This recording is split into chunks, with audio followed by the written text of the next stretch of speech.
Hello and welcome to Treating Bladder Cancer, Bladder Removal Surgery Part 2, Managing the Psychosocial Impact of a Radical Cystectomy. This is a patient insight webinar from the Bladder Cancer Advocacy Network. We'd like to thank our sponsors, Bristol Myers Squibb, the EMD Serono Pfizer Partnership, Genentech, Astellas and Seattle Genetics Partnership, Merck, Photocure, and Urigen for their support of the Patient Insight webinar series. My name is Stephanie Chisholm, and I'm the Director of Education and Research at BCAN. Radical cystectomy is the removal of a bladder to prevent bladder cancer from spreading to other parts of your body. And adjusting to this, what we call new normal after a radical cystectomy, can be a real challenge for some people. Yet BCAN knows that most individuals continue to live robust and active lives, even without a bladder. Today, we're delighted to have Michael Diefenbach, Dr. Michael Diefenbach, PhD from Northwell Health. He's a behavioral scientist, and he's going to have a conversation with us about some of the common concerns that may arise after bladder removal surgery. Dr. Diefenbach is a professor in the Department of Medicine, Urology, and Psychiatry at the Donald and Barbara Zucker School of Medicine at Hofstra, Northwell. And he's the head of the Center for Health Innovations and Outcomes Research. Dr. Diefenbach, it's a pleasure to have you with us. So I'm going to go ahead and turn this over to you, and you may start your presentation. Thank you very much. Thank you very much for the nice introduction and the invitation to share my experience with the psychosocial issues after bladder cancer. We have developed a program for bladder cancer survivors and their caregivers at Northwell Health that we are currently testing. This is a study that has been funded by the National Cancer Institute. The purpose of this study and our program is to help bladder cancer patients and their caregivers with recovery after bladder removal surgery. Patients and their caregivers face many challenges after their surgery, and these challenges may negatively affect their physical, social, and emotional well-being, but it doesn't need to be that way. This program and this webinar are designed to help you face these challenges and, as Stephanie mentioned, live productive lives and happy lives. So let's go about some of those issues. So the talk is divided into two major parts. One is directed at patients. The other one is directed at caregivers. There are many psychosocial issues that I have mentioned here, and that we will be discussing in the hour ahead. And similarly, for caregivers, there are a number of issues that are pertinent and that many caregivers need help with or might want to have addressed. And these are getting organized, or managing medications, talking about cancer, a number of these kinds of things. So let's move ahead and talk about it. So as you heard last week, there are 3 different kinds of surgical procedures for a diversion. And the first one is the ileal conduit. And what that means is that you have the bladder has been removed, and there is a stoma that is on your lower abdomen. And after surgery, this stoma might be swollen, and there might be some achiness for quite some time. Over time, your stoma will shrink to its permanent size, and it will remain, if it's healthy, moist and shiny. At the beginning, the stoma may occasionally bleed, so it's important to be very careful when you're touching it. And of course, you always want to wash your hands and take care of basic hygiene. what many patients will receive is that they will have an external bag then that will be attached to that stoma. And there are two different kinds of bags. There's a one-piece or a two-piece system. On the one-piece system, everything is in one apparatus, and it's a combined bag with an adhesive section that attaches directly to the skin around the stoma. And this entire section or assembly is removed every time you change your bag. And you change it about every 3 to 5 days. The two-piece section is slightly different.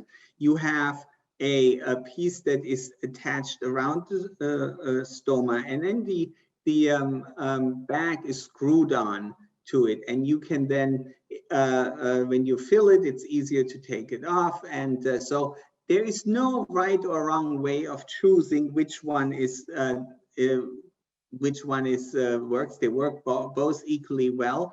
And we always tell patients that they should experiment with these appliances and figure out what they're most comfortable with.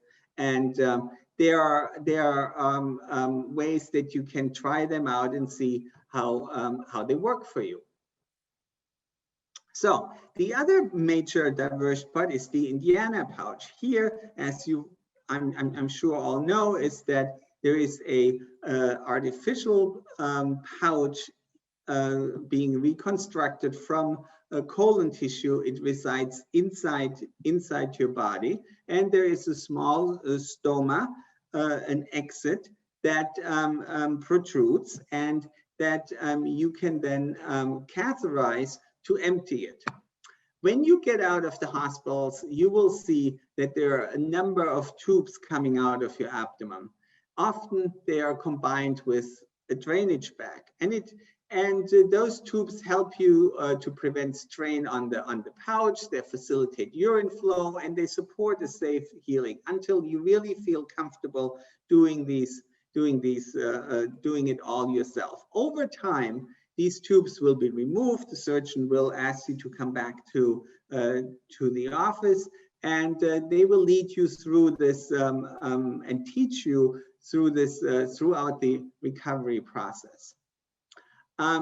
There is because the pouch is made out of colon, there is the possibility that mucus will be accumulate inside that can create blockages. So you need to make sure that when you're ready at that point, that you rinse your pouch in regular intervals, and that the catheter is clean, and that everything around the stoma is healthy. So those mucus accumulation can be prevented by rinsing the pouch. And if you cannot drain from a catheter, or if the skin around this stoma becomes irritated or red, or if the stoma starts to bleed, then that's a good time to call a doctor. You might also have access to a visiting nurse, and sometimes those visiting nurses are trained in stoma care. That would be a great resource to call that support system on. When you get out of the hospital, but you will have initially you will have a bag, a drainage collection bag that is attached to your legs, as you can see on the lower right-hand corner. And at the beginning, the pouch and the bag needs to be drained very frequently. And with time, the pouch starts to become bigger and bigger, and you don't need to drain it as much.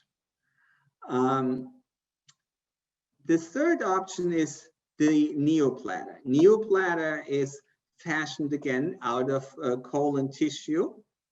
There is no stoma. The usual exit is preserved. And again, when you leave the hospital, there are a number of catheters and tubes and stents that are being placed in your body. And those will all help you to that the neobladder, the bladder that is formed, that the surgeon has formed, will properly heal. Remember that the neobladder will not have nerve endings. There will be no feedback when your bladder is full, and you don't have any voluntary control over the bladder. So you have to learn a new way of voiding urine that is collected in there. At the very beginning, again, the nurses will show you how to properly take care of all of the catheters. Also at the very beginning, careful walk and stand up. Movement is always important because you want to make sure that you don't develop any blood clots. And then this urinating, this new way of urinating is called the Valsalva maneuver. And it is a form of abdominal straining that you can oftentimes are advised to learn and to practice even before surgery, so that your muscles are strong. If you can't, or if you're not successful in voiding, then there is the option that you would have to catheterize yourself, or somebody else might need to catheterize you through the existing exits. That is what is happening right with the neobladder. So now let's talk a little bit about things that that you need to think about in terms of care and potentially troubleshooting. So for the ileal conduit, as I said before, there might be some swelling, redness, or rash around the stoma. These could be signs of infection, especially if there is some pain and redness involved, or if there is some fluid coming out of this stoma. You can, as I said before, this is a good time to talk to a healthcare professional. You can also apply some antibacterial ointment around the area. And what is also quite common and normal is that there might be some leaks within the first year or so after the surgery. So what you should think about is that you empty the pouch until it has a regular size, and until you know exactly how long it takes to fill up, that you just empty it out on a schedule. And that could be as much as every 2 hours. It could be 3 to 4 hours. The intervals will definitely increase. For many people, odors are a common and sensitive issue. The pouches have a barrier around it that helps contain odors, but you can also have some control over odors just by what type of foods to eat. And if you drink a lot of water, and this is something that a lot of patients feel is counterintuitive, is they say, well, if I drink a lot of water, then I produce a lot of urine, and then I have to drain it more often, and that's a hassle, and all of these kinds of things. Well, drinking a lot and keeping everything flushed really helps. It helps with odor control. It helps with preventing mucus buildup. And as long as you drink water or beverages without caffeine, we mentioned here cranberry juice, that is very healthy, and it helps with some of the odor issue, and also with some of the mucus buildup. For the Indiana pouch, areas around the catheter, the Jackson-Pratt drain that is or the stent might become irritated right at the beginning. So again, use antibiotic ointment. After you come out, that you see a lot of bruising, that's normal. It will clear over time. And again, moving around is really good for you at that point.